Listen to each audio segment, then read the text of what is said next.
வணக்கம். இது ராஜபிரியன் ரிவ்யூ. இன்று அமைச்சரவை விரிவாக்கம் நடந்திருக்கு. பேச நிறைய விஷயங்கள் இருக்கு.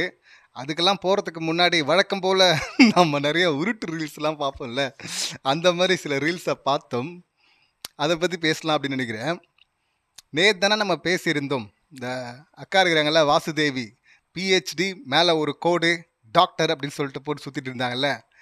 அதாவது நர்ஸு முடிச்சிருக்கிறாங்களாம், கேஸ் வாங்கிட்டு இப்போ அக்கா வந்து சும்மா தான் இருக்குது. இங்கே இந்த மெடிக்கல் விங்கில் இருக்காங்களாம், டிவிகேல ஆய்வு பண்ண கிளம்பிட்டாங்க ஹாஸ்பிட்டலுக்கு.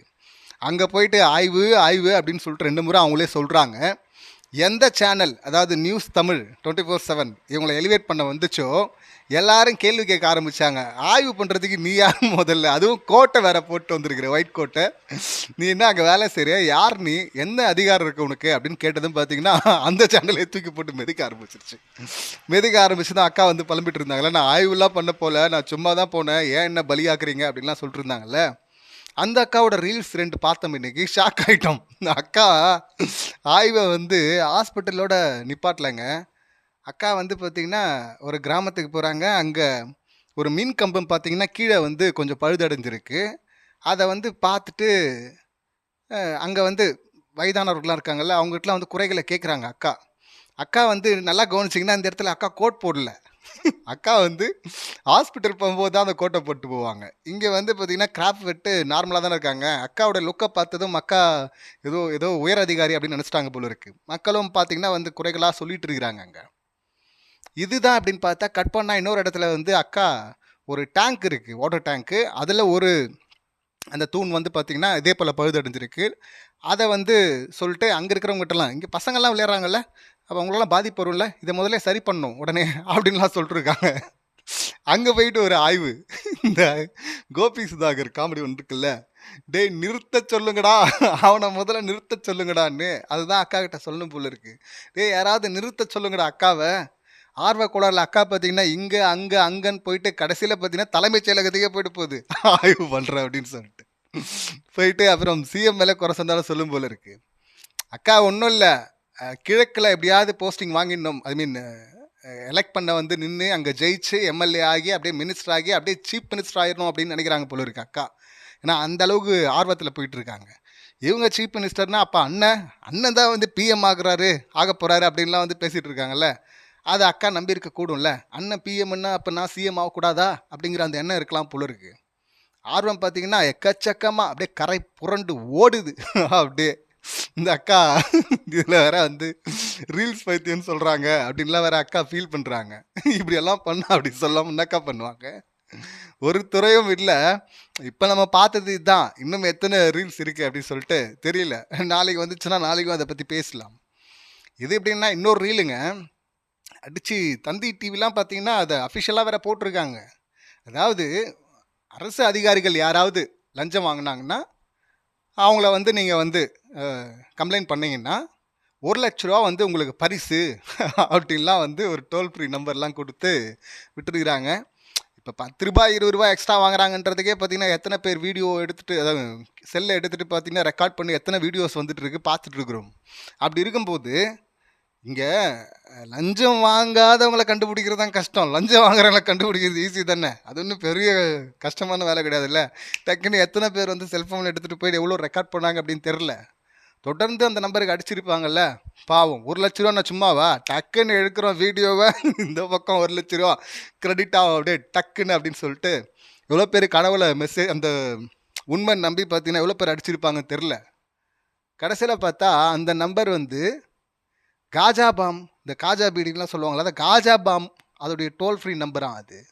அந்த நம்பரை கொடுத்து வச்சுருக்கிறாங்க. அதை வந்து ஒரு நியூஸ் சேனல் வந்து பதிவு போடுறாங்க. நியூஸ் சேனல் இவங்க அப்படி போட்டாங்கன்னா எத்தனை பேர் அதை பார்த்து கால் பண்ணியிருப்பான். இந்த சதுரங்க வேட்டையில் ஒரு நகைக்கடை ஆட்டு போகிறதுக்கு, அதான் நகைக்கடையை பேஸ் பண்ணி டோக்கன் கொடுக்குறோம், பாதி விலைக்கு கொடுக்குறோம் அப்படின்னு சொல்லிட்டு ஆட்டையை போடுறதுக்கு அந்த ஓனர் நம்பரை வச்சு கண்டபடி திட்ட விட்டுருவாங்கல்ல.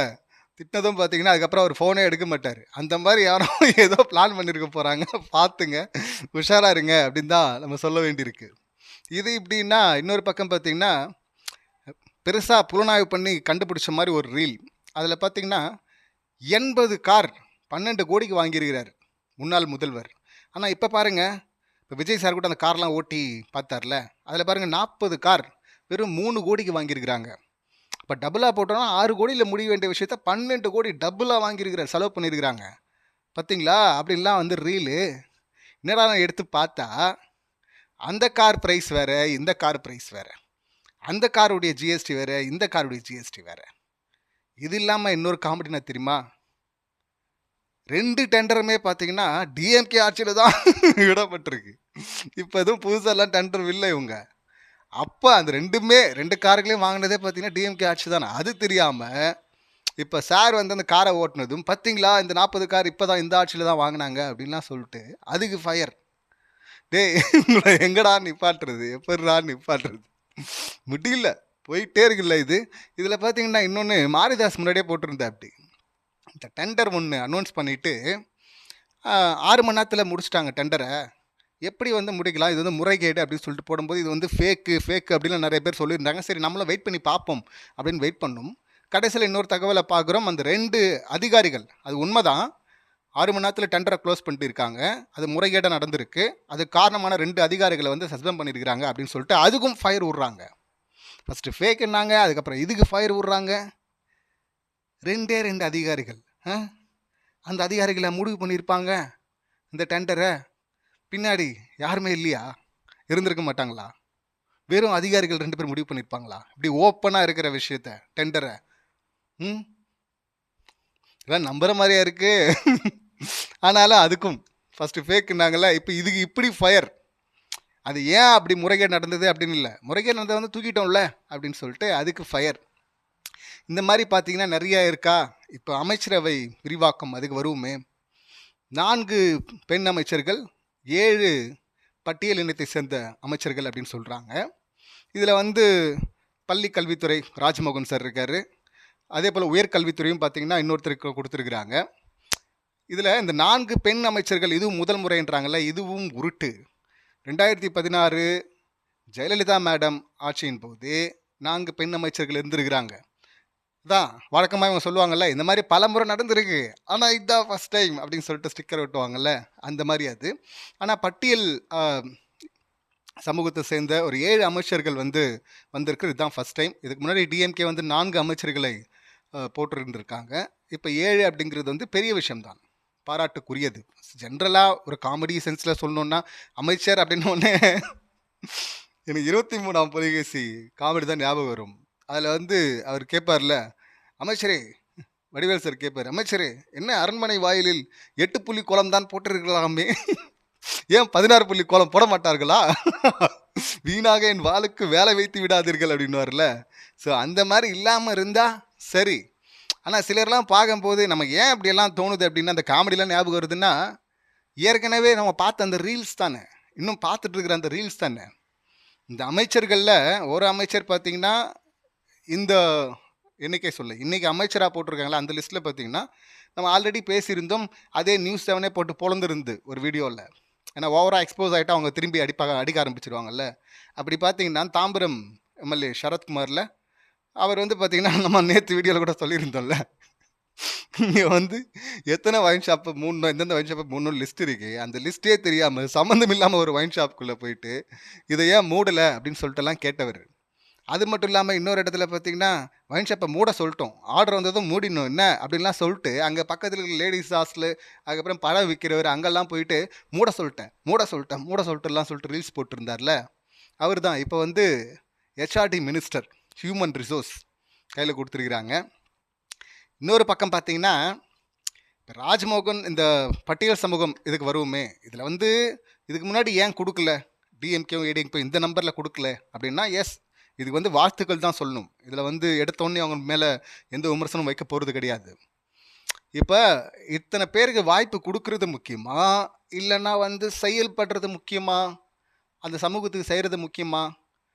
டோக்கனாக வந்து ஒருத்தரை போட்டுட்டு, இப்போ ஒப்புக்காக இதுக்கு முன்னாடி வந்து கலாம் சாரை வந்து ஜனாதிபதி ஆக்கியிருக்கிறாங்க, அப்புறம் பழங்குடி இனத்தை சேர்ந்தவங்களை ஜனாதிபதி ஆக்கியிருக்காங்க. ஆனால் பிரச்சனைகள் பார்த்திங்கன்னா அங்கே வரும், அங்கே பற்றி எரியும், ஆனால் அந்த பக்கம் போக மாட்டாங்க. இந்த மாதிரி டோக்கனாக அதே போல் ஒரு பட்டியல் சமூகத்தை சேர்ந்தவரை வந்து ஆக்கிடுறது, ஒரு பெரிய பதவியில் வச்சிருது. அதுக்கப்புறம் பார்த்திங்கன்னா அவங்களுக்கு எதிராக இங்கே சமூகத்தில் பிரச்சனை நடந்திருக்கும், அதை கண்டுக்காமல் போகிறது. இப்படியெல்லாம் நடந்திருக்கே அப்படின்னா நடந்திருக்கு. அப்படிதான் இதுவும் நடக்கும் அப்படிலாம் நம்ம சொல்ல வரல. அப்படிலாம் நடக்காமல் இருந்தால் நல்லது தான், செய்யட்டும் சிறப்பாக. இதில் இங்கே ராஜ்மோகன் சார் இந்த இருமொழி கொள்கை தான் எங்கள் கொள்கை அப்படின்லாம் சொல்லிட்டு இருந்தார். இவர் நிற்கிறாரா பாப்போன்னு வெயிட் பண்ணிட்டு இருந்தோம். இப்போ அமைச்சரவை ஃபங்க்ஷன்லேயும் பார்த்தீங்கன்னா தமிழ் தாய் வாழ்த்து 3ஆம் இடத்திற்கு தள்ளப்பட்டிருக்கு. ஏற்கனவே ஃபஸ்ட்டு அமைச்சரவை பொறுப்பேற்கும் போது இதே போல் நடந்தது. அப்போ கம்ப்ளைண்ட்லாம் வச்சாங்க. அப்போ என்ன சொல்லியிருந்தார் ஆதவ் சார் வந்து அடுத்த முறை நடக்காது அப்படின்னாரா. ராஜ்மோகன் சார் அவரும் அடுத்த முறை நடக்காது. இப்போ வந்து பார்த்தீங்கன்னா நாங்கள் சொன்னோம், க்ரீன் ரூமில் வந்து ஆதவ் சார் பேசினார், பின்னாடியே நானும் பேசினேன், 2 பேரும் பேசினோம். ஆனால் வந்து அவங்க சொல்லிட்டாங்க ஆளுநர் கலந்துக்கிறது அப்படின்னு சொல்லிட்டாங்க, அடுத்த முறை நடக்காது அப்படின்னாங்களா. இப்போ போய் மைக்கை நீட்டுறாங்க, என்ன சார் மறுபடியும் நடக்குது அப்படின்னா, அதே தான் அடுத்த முறை நடக்காது அப்படின்ட்டு இருக்கிறாரு.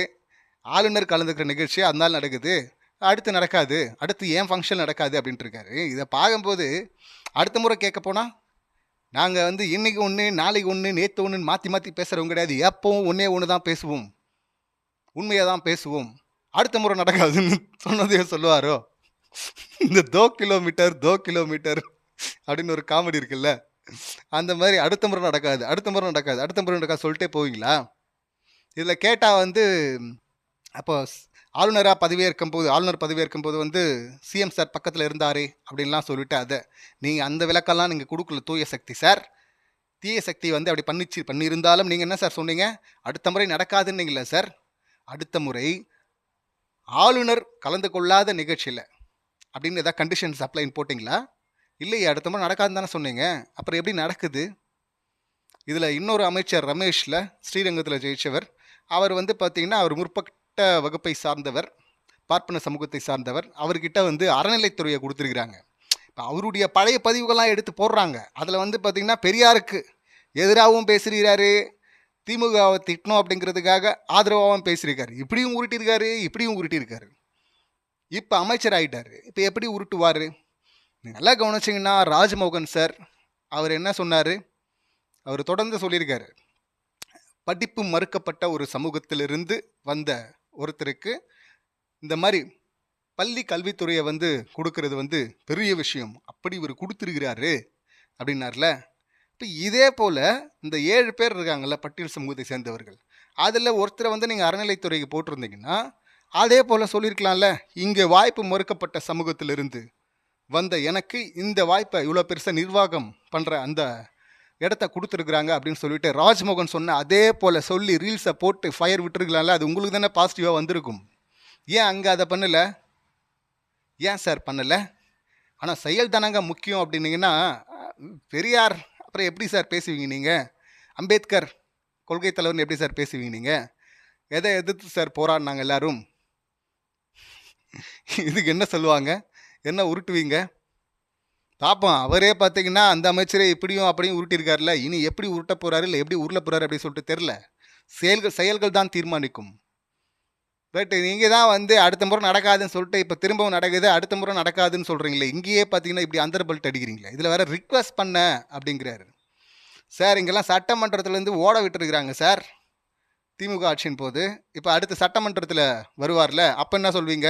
இப்போயும் ஆளுநர் கலந்துக்கிட்டாரு, அதனால் இந்த முறை மட்டும் அடுத்த முறையிலேருந்து பண்ண மாட்டோம் அப்படின்னு சொல்லுவீங்களா?